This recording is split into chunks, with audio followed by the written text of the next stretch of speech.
Êtes-vous prêts? Ouais. Bon. Alors, pour l'INP, deux intervenants, Daniel Perrier et Caroline Vran. Donc, comme je disais tout à l'heure, Daniel Perrier, qui est ancien conservateur au Musée d'archéologie nationale et enseignant à l'école du Louvre. Il est depuis 2016 adjoint au directeur des études du département des conservateurs de l'Institut national du patrimoine. Et il est accompagné de Caroline Vran, archiviste, paléographe, docteur en histoire de l'art, conservateur du patrimoine en musée État. Là aussi, c'est important, c'est une question qu'on se posera aussi tout à l'heure. Faut-il encore faire des différences entre l'État et la fonction publique territoriale? Grande question. Qui a eu donc comme premier poste au service des musées de France de 2013 à 2015, et qui est depuis 2015 responsable des estampes anciennes au département des estampes et de la photographie de la BNF. Elle est également présidente de l'association des élèves de l'INP et des anciens élèves de l'INP. Je vous passe la parole sur la question de la formation des conservateurs de musées aujourd'hui. Bonsoir, ça va, le micro marche. Alors, donc comme l'a rappelé Laurent Turner, je suis moi-même conservateur et j'ai commencé ma carrière donc, dans un grand musée national. Et à ma gauche se trouve Caroline Vran, donc également conservateur du patrimoine, présidente des alumni de l'INP, qui interviendra juste après moi. Et nous allons vous parler de la formation des conservateurs de musées à l'INP aujourd'hui. Alors comme vous le savez, musée n'est pas une appellation contrôlée en France, car même les musées qui n'ont pas le label Musée de France peuvent porter ce nom, et pas seulement les grands établissements publics, les grands établissements, de statut public comme le musée dauphinois ou le MUSEM qui ont été mentionnés jusque-là, comme le musée de Rouen dont on parlera tout à l'heure. En revanche, le terme conservateur du patrimoine correspond à une définition qui est bien précise, qu'il s'agit d'ailleurs de ceux des musées ou de ceux des autres spécialités. Donc vous avez la liste ici sur cette définition du cadre d'emploi des conservateurs, en l'occurrence conservateurs territoriaux. Comme vous le savez, de leur côté, les conservateurs nationaux constituent un corps de la fonction publique d'État. Et en cela, les conservateurs du patrimoine, qu'ils soient territoriaux ou d'État, sont certes des professionnels responsables de collections qu'ils doivent étudier, classer, conserver, entretenir, enrichir, mettre en valeur et faire connaître. Denis Chevalier en a bien parlé tout à l'heure. Mais les conservateurs sont aussi, en tout cas en France, des fonctionnaires assurant des missions d'encadrement supérieur. Un autre texte, le décret de 2013, qui concerne cette fois les conservateurs d'État, insiste d'ailleurs sur ce point. Car c'est bien ce fait d'appartenir à la haute fonction publique française qui distingue les conservateurs des autres professionnels chargés de collection, que ce soit eux aussi des fonctionnaires, bien des contractuels. Et c'est justement cette appartenance qui a motivé en 1990 la création de l'École nationale du patrimoine, l'ENP, préfigurant l'actuel Institut national du patrimoine, INP. Le changement de nom date de 2001 et vient du fait que, comme l'a dit tout à l'heure Philippe Barba, l'école a fusionné avec l'IFROA, qui était une école publique de restauration d'œuvres d'art. Donc en conséquence, l'ancienne ENP est désormais le département des conservateurs de l'INP. Il est d'ailleurs, comme vous le savez sans doute, situé au 3e étage de ce bâtiment. Tandis que le département des restaurateurs se trouve, lui, depuis 2015 à Aubervilliers. Cela dit, qu'on l'appelle l'INP ou encore abusivement l'école du patrimoine, il s'agit d'un établissement public qui relève du ministère de la Culture et qui est chargé de former les conservateurs du patrimoine, notamment ceux des musées. Alors la double idée qui a sous-tendu cette création, c'était donc de mettre en place un concours commun pour les professionnels de la conservation, jusque-là recrutés via des concours distincts relevant de concours différents, mais d'autre part, de dispenser à ces futurs professionnels une formation alternant stages et cours magistraux, dont certains étaient d'ailleurs communs, et le sont toujours d'ailleurs, à toutes les spécialités, en l'occurrence, par exemple, le droit à l'économie du patrimoine, la gestion publique, ou encore la gestion des ressources humaines. Pour des raisons évidentes, les cours de spécialité sont eux encore spécifiques à chaque métier. À noter qu'en plus de ces élèves issus du concours, qui constituent la grande majorité des élèves, chaque promotion compte quelques élèves qui sont promus au choix parmi les fonctionnaires de catégorie A, et c'est ce qu'on appelle, vous le savez peut-être, le tour extérieur. La différence est que la scolarité de ces tours extérieurs ne dure que 6 mois et non 18, vu que ces élèves-là sont déjà des professionnels ayant travaillé, depuis 10 ans au moins, dans des structures patrimoniales. Alors la première promotion de l'école a été formée dès 1991 et la 28e sera officiellement constituée dans quelques jours à l'issue du concours dont les oraux ont lieu actuellement dans les locaux de l'INP. En attendant ici, vous pouvez voir sur cette image la 27e promotion, Prosper Mérimée, prise en photo lors de son voyage d'intégration à Lyon en janvier dernier. Alors ces choses dites, c'est une évidence que le monde a changé depuis 1991 et que la direction des études de l'INP doit en tenir compte.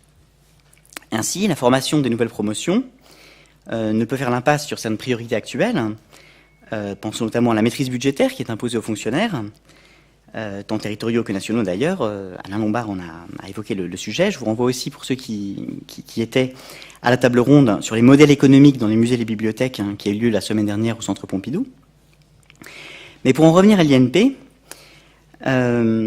notre tâche est aussi de préparer les futurs conservateurs à encadrer des équipes qui ne sont plus seulement d'ailleurs constituées de fonctionnaires, qui comptent un nombre croissant de contractuels, et qui comptent aussi des métiers qui n'existaient pas, ou en tout cas n'avaient pas du tout la même importance au moment où l'école du patrimoine a été créée en 1990.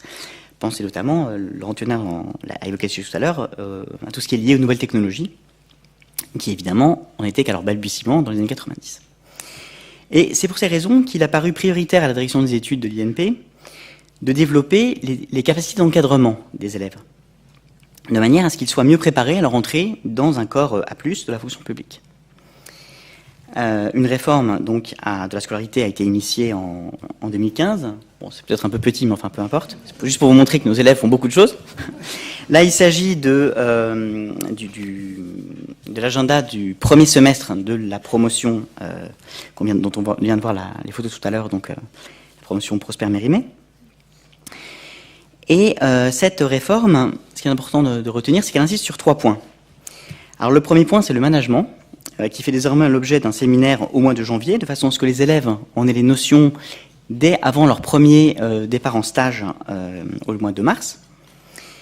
Sachant qu'un deuxième séminaire lié à ce sujet va compléter le premier au mois d'avril prochain, et que les élèves du tour extérieur de la promotion 2018, donc celle qui est en cours de recrutement, se joindra aux élèves de la promotion 2017 pour qu'eux aussi aient leurs 2 séminaires de management. Le second point, c'est la communication, qui fait l'objet d'un nouveau séminaire à la fin du mois de juin, à partir depuis 2 ans. Et également, des séances de travail en commun ont été mises en place, généralement le soir, pour que les élèves continuent à s'exercer à l'oral, et aussi pour que les tours extérieurs puissent faire bénéficier les élèves issus du concours de leur expérience du terrain. Enfin, troisième point, il s'agit de la déontologie. La déontologie fait l'objet de plusieurs cours répartis tout au long de l'année, mais également d'une restitution que les élèves doivent maintenant entreprendre à l'issue de leur stage, et qui fait partie donc des devoirs qu'ils doivent faire dans le cadre de leur formation à l'INP. Mais comme ma collègue Anaïs Chatin a déjà abordé le sujet lors de la soirée du 17 mai dernier, je ne vais pas faire de redite. Je vais plutôt conclure en disant que la formation des élèves tend, en tout cas on l'espère, à certes faire toujours de nos élèves des scientifiques, mais également des chefs qui sont aussi efficaces dans le management quotidien qu'en mesure de communiquer avec leurs équipes, et aussi sensibles aux valeurs de la fonction publique. Car s'ils en sont des produits, les conservateurs sont également les garants de ces valeurs et de la pérennité de cette fonction publique. En tout cas, c'est ma conviction, c'est aussi celle de Philippe Barba. Mais je vais maintenant laisser la parole à Caroline, qui va nous donner son éclairage à elle. Merci Daniel. Petite vérification. Donc bonsoir à tous.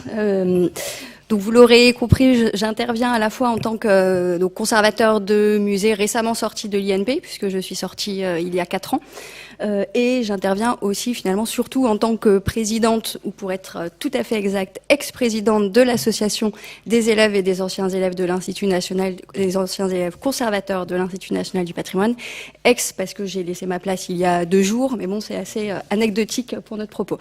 Donc ce qui est intéressant, c'est qu'effectivement dans le cadre de cette association des élèves et anciens élèves conservateurs de l'Institut national du patrimoine, donc au-delà des missions classiques d'une d'une association d'anciens élèves. Ce cadre de l'association est aussi un cadre qui permet une réflexion assez active sur le métier de conservateur du patrimoine, puisque l'association concerne tous les conservateurs, monuments historiques, archives, musées, inventaires. Donc ce soir, on se concentre sur la question des musées, et les enjeux du métier de conservateur du musée sont aussi au cœur des réflexions de l'association. Et c'est d'ailleurs par un hasard si cette association en fait a été relancée il y a 2 ans maintenant, puisque l'association était en fait tombée un peu en désuétude. Elle existait toujours, mais elle était plus active. Et il y a vraiment eu on a ressenti un besoin. Donc on a été plusieurs à s'investir dans le bureau pour relancer l'association, et l'association on a eu un écho assez favorable des collègues, ce qui montre encore une fois, je pense, toute l'importance des réflexions qu'il y a en ce moment sur le métier, et aussi la volonté des conservateurs, donc du patrimoine et de musées, de s'investir et de prendre part à ces réflexions. Alors je vais revenir compléter, mais je serai assez brève sur la présentation que nous a donnée Daniel Perrier de l'évolution de l'Institut, de la formation au sein de l'Institut national du patrimoine. J'ai sélectionné quelques points qui me semblent être particulièrement importants et révélateurs des enjeux qu'il y a actuellement. Donc les établissements, les grands établissements, mais les établissements de manière générale évoluent. Donc ça, on a été plusieurs à le dire depuis le début de la soirée. Donc on a aussi, notamment dans la fonction publique d'État, mais finalement aussi dans la fonction publique territoriale, des établissements qui prennent de plus en plus d'ampleur aussi au sens administratif. Donc on parle de mastodontes qui effectivement peuvent être de plus en plus difficiles à gérer, qui rassemblent un personnel de plus en plus nombreux et de plus en plus diversifié aussi. Donc en termes de gestion d'équipe et de management de ressources humaines, ce sont des problématiques nouvelles à gérer. Également un changement ou en tout cas une évolution vis-à-vis des tutelles, donc avec des exigences qui peuvent être l'augmentation des ressources propres, parfois des exigences de rentabilité, des attentes nouvelles et des exigences nouvelles aussi vis-à-vis du public. Donc j'y reviendrai. Les établissements évoluent et le public évolue également, et les attentes et les exigences du public évoluent également. Donc, pour toutes ces raisons, effectivement, Daniel, comme tu l'as bien présenté, il est nécessaire que l'INP suive l'évolution de ces métiers. Et je pense que l'INP le fait effectivement assez bien. Et c'est une très bonne chose d'avoir renforcé ces différents modules, donc le management, la communication, les ressources humaines, les finances publiques. Je dis renforcé car, donc moi je suis sortie il y a 4 ans avant cette réforme. On avait quand même déjà des modules sur ces sujets-là, mais c'est une réalité que l'INP ces dernières années a vraiment décidé de renforcer aussi, tout simplement en termes de volume horaire, ces aspects-là, et je pense que c'est une très bonne chose. Et l'autre chose aussi dont tu n'as pas parlé, c'est que l'INP a aussi introduit ces modules-là dans la formation continue, ce qui est aussi absolument essentiel, puisque un métier, enfin une carrière, c'est sur plusieurs dizaines d'années, et effectivement pour suivre le rythme et pour que les anciens sortis il y a plus longtemps soient toujours d'actualité, c'est très important d'avoir cette offre de formation continue. Et moi je vais régulièrement sur le site des formations continues, et c'est vrai que déontologie et service public, communication publique et média training, management public, je suis assez tentée, même si je suis sortie il y a 4 ans de l'INP, d'y prendre part. Et là je mentionnerai un petit regret, c'est juste que ces formations sont payantes et sans exonération, alors que pour d'autres formations il y a des partenariats qui permettent parfois d'être exonérés. Donc c'est peut-être un petit bémol pour qu'on puisse plus largement bénéficier de ces formations. La nécessité de dégager des ressources propres. Voilà, on en revient toujours à ça. Et donc c'est important parce que je pense que les conservateurs du patrimoine et des musées sont en effet en attente sur ces points, et contrairement à ce qu'on peut encore entendre dire parfois, je ne pense pas, et je le vois en tout cas dans le cadre de l'association, que les conservateurs du patrimoine soient particulièrement rebutés par les tâches d'encadrement et de direction. Et on a eu samedi dernier dans le cadre de l'Assemblée générale de l'association une table ronde consacrée à la mobilité des conservateurs du patrimoine, où intervenait notamment quelqu'un du CNFPT, et qui a eu des propos très intéressants. Il a notamment dit que les postes de direction devaient être l'aboutissement presque normal d'une carrière de conservateur. C'est pas complètement vérifié. Dans la fonction publique territoriale, c'est quand même une réalité, et beaucoup de collègues qui sortent de l'INP en territorial ont tout de suite, à l'issue de l'Institut national du patrimoine, des tâches d'encadrement, voire de direction, ce qui est peut-être moins le cas dans la fonction publique État pour des raisons diverses, et je dirais ce qui est malheureusement moins le cas dans la fonction publique État pour des raisons diverses, mais qu'on pourra éventuellement, peut-être à l'occasion de l'échange, développer. Mais il y a quand même cette attente, et à ce sujet-là, je dois dire que en préparant cette table ronde, ça a été l'occasion de relire, ou pour être tout à fait honnête, de lire à peu près in extenso le rapport Musée 21e siècle, et en fait j'ai trouvé des choses très enfin, je n'en doutais pas, bien évidemment, mais j'ai vraiment trouvé des propositions en fait très intéressantes, et donc j'en ai relevé une qui a été proposée, si j'ai bien compris ce qui est dit dans le rapport, par Philippe Barba et Philippe Duret, qui est de créer un curatorial leadership, donc un dispositif qui permettrait aux conservateurs de musées qui, après quelques années d'expérience, en expriment le besoin de suivre et de bénéficier d'une formation particulière pour pouvoir accéder plus facilement et être mieux reconnu comme directeur potentiel. Donc j'ai trouvé cette idée très bonne. J'en avais pas entendu parler à l'occasion des différentes publicités qui avaient pu être faites autour de la publication de ce rapport. Donc je sais pas si c'est réellement dans les tuyaux ou pas, mais en tout cas ça me semble une bonne idée à creuser. Ce dont on se rend compte aussi dans le cadre de l'association, c'est que c'est donc une très bonne chose que l'INP évolue et donc se mette à la page, et que les conservateurs aussi, c'est aussi une réalité, les conservateurs évoluent, font leur autocritique et changent. Mais ce qui est essentiel aussi, c'est de communiquer sur la formation, la perception qu'on a de nos métiers, puisque dans le cadre de l'association, on essaie de prendre des contacts avec d'autres, on élargit nos horizons, on essaie de ne pas rester qu'entre conservateurs du patrimoine pour élargir et enrichir le débat, même si déjà entre conservateurs du patrimoine on n'est pas toujours d'accord, mais c'est encore plus enrichissant, et les avis sont encore plus diversifiés quand on élargit. Donc ces 2 dernières années, nous avons organisé 2 tables rondes, et à chaque fois on avait invité à la première table ronde des élus pour qu'ils nous donnent leur point de vue sur différentes problématiques. Et cette année, donc samedi, nous avions invité l'association des DRH, donc des directeurs des ressources humaines des grandes collectivités. Et donc on avait la vice-présidente qui était présente et qui a pris part au débat sur la question de la mobilité des conservateurs du patrimoine. Et c'était très très intéressant, très instructif. Alors on l'avait invité parce qu'on était intéressés de savoir en tant que directrice des ressources humaines et donc recruteur quelle vision elle avait sur les conservateurs. Mais c'était évidemment aussi un peu intéressé. On l'avait aussi invité pour lui faire part, nous, de notre vision, de la manière dont on voit le métier, etc. Et l'échange était intéressant, et on s'est aussi rendu compte à l'occasion de cet échange, et elle l'a reconnu elle-même, que le métier de conservateur du patrimoine est mal connu, même en fait donc de la part d'une directrice des ressources humaines, donc même de la part des recruteurs.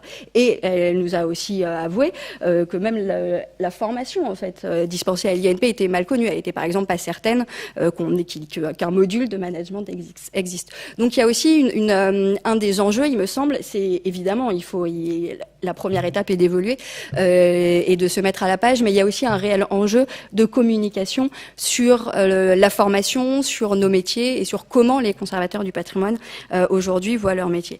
Et pour terminer sur cet échange avec cette vice-présidente de l'association des DRH des grandes collectivités, la conclusion était qu'il fallait qu'on arrive, en travaillant ensemble, entre associations, mais ça peut se faire aussi d'un point de vue institutionnel, qu'on arrive à dépasser ce clivage et à dépasser les clichés qui font que les conservateurs du patrimoine vont être vus de la part des administratifs, c'est l'expression qu'elle a employée, comme des cultureux hors sol, et que de notre côté, on arrête de considérer les administrateurs comme des administrateurs sans cœur. Donc là, je le dis d'autant plus que ce ne sont pas mes propos, donc je relais voilà. Donc il y a encore un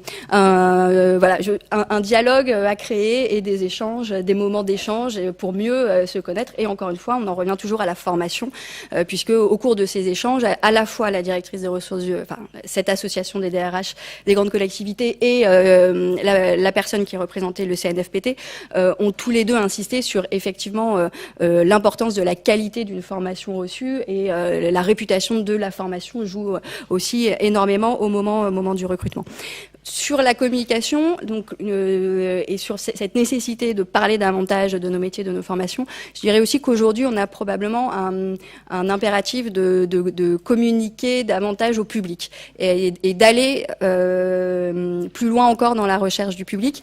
Alors, c'est évidemment c'est un peu un lieu commun dans la culture que de dire qu'il faut aller chercher le public, mais je pense qu'il faut aller le chercher aussi dans le sens où tout ce qu'on fait dans notre musée, l'accrochage, les expositions, en fait, on a toujours le public en tête, et en fait, je dirais qu'on l'a tellement en tête qu'à un moment, on oublie qu'in fine, il faut aller le chercher. C'est-à-dire que, étant donné qu'on construit l'exposition, on construit le propos de l'exposition, on construit l'accrochage en se disant est-ce que le public va comprendre, je vais faire ça pour capter l'attention du public, pour expliquer ça.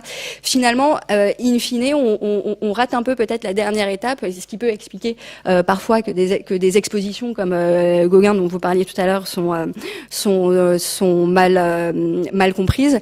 Et peut-être ça, ce serait une idée de nouveaux modules à introduire à l'INP, ce serait le marketing de la fonction publique. Parce que j'ai échangé récemment avec une amie qui est conservatrice de bibliothèque, et elle m'expliquait qu'elle était en train de suivre dans une grande école de commerce un master ou quelque chose comme ça autour de la conduite du changement, et elle me racontait ses premiers cours qui tournaient autour du marketing, et du coup en échangeant ensemble, on s'est rendu compte qu'effectivement la fonction publique aurait aussi peut-être intérêt à développer le marketing au sens absolument noble du terme, c'est-à-dire encore une fois, nous en tant que chef d'établissement ou conservateur, on essaie toujours en fait d'anticiper et de répondre aux attentes du public, mais d'aller au-delà, c'est-à-dire le public n'ayant pas toute la connaissance qu'on a, on essaie toujours d'aller plus loin pour lui apporter, mais peut-être qu'il nous manque la dernière touche pour réellement réussir à ce que le message passe. L'avant-dernier point que je voulais évoquer, c'était la question de la recherche. Alors donc je rejoins la première communication, puisque je pense en effet que tout ce que je viens de dire, c'est-à-dire l'impératif d'être formé pour être de bons directeurs d'établissement, toutes ces notions et ces compétences réelles que les conservateurs du patrimoine doivent développer, ne doivent pas se faire non plus au détriment de la place de la recherche. C'est la spécificité des conservateurs du patrimoine en France que d'être français, que d'être formé dans cette école d'application qui a effectivement plein de particularités, et ce qui induit des particularités dans l'exercice du métier, particularités qu'on a parfois du mal à expliquer aux collègues étrangers quand on explique ce qu'est un conservateur en France. Mais je pense malgré tout qu'il ne faut pas se décourager, et je pense qu'il est vraiment essentiel d'affirmer cette particularité que certains appellent un paradoxe, mais moi je ne pense pas que ce soit un paradoxe, c'est-à-dire que le conservateur français revendique d'être à la fois un expert de haut niveau et aussi un généraliste, et aussi d'avoir pour certains une appétence pour l'encadrement et la direction. Donc je pense que nous c'est ce qu'on défend dans le cadre de l'association, et je pense que il y a un équilibre à trouver, en sachant, comme vous l'avez très bien dit, que la recherche dans les musées, il faut aussi s'entendre sur ce qu'on appelle la recherche. Je pense par exemple que la recherche ne passe pas forcément par l'obtention d'un doctorat. Certains conservateurs réalisent son docteur et réalisent une thèse, et c'est une bonne chose. Pour autant, je ne pense pas que c'est un prérequis qui doit devenir indispensable dans le cadre de ces missions d'exercice. Quand on fait une exposition, quand on fait du récollement et du post-récollement, on participe à la recherche, et on peut faire avancer la recherche tout autant que quand on réalise un sujet de thèse sur lequel on planche pendant 5 ans. Voilà. Et le tout dernier point, puisque donc c'est que donc vous l'aurez compris, moi je suis quand même assez optimiste. Je trouve que la formation de l'INP a effectivement bien évolué et qu'aujourd'hui les conservateurs du patrimoine ont la possibilité d'être bien armés pour occuper des postes de direction ou pas de direction. Et un point noir en revanche qui a d'ailleurs été souligné par le représentant du CNFPT à la table ronde sur la mobilité, c'est encore faut-il qu'il y ait suffisamment de postes pour que les conservateurs du patrimoine puissent justement exercer toutes ces compétences qu'ils apprennent avant de passer le concours à l'INP et ensuite dans leur formation, puisque notamment pour les postes en territorial, il y a de moins en moins de postes. Et c'était intéressant de l'entendre de la bouche de quelqu'un qui vient du CNFPT. Il nous a montré une pyramide, notamment une pyramide des âges avec des chiffres assez éloquents et assez inquiétants. Donc je pense que c'est aussi un des enjeux et un des sujets dont l'INP et le CNFPT doivent s'emparer afin de garantir la pérennité de ces postes. Je vous remercie. Merci. Merci à vous deux pour cette intervention donc qui nous montre en même temps la volonté de l'Institut national du patrimoine de se réformer et de répondre aux nécessités actuelles. Je précise juste que je suis très amusé en fait par l'intervention de Caroline, mais positivement, puisque Caroline, on s'est eu au téléphone la semaine dernière, avait très peur de n'avoir rien à dire. Et finalement, voilà, c'était... Ça vient finalement, je vous l'avais dit, que quand on est sur scène, on a envie de parler énormément. D'ailleurs, on aurait... Heureusement que... Non, c'est bon.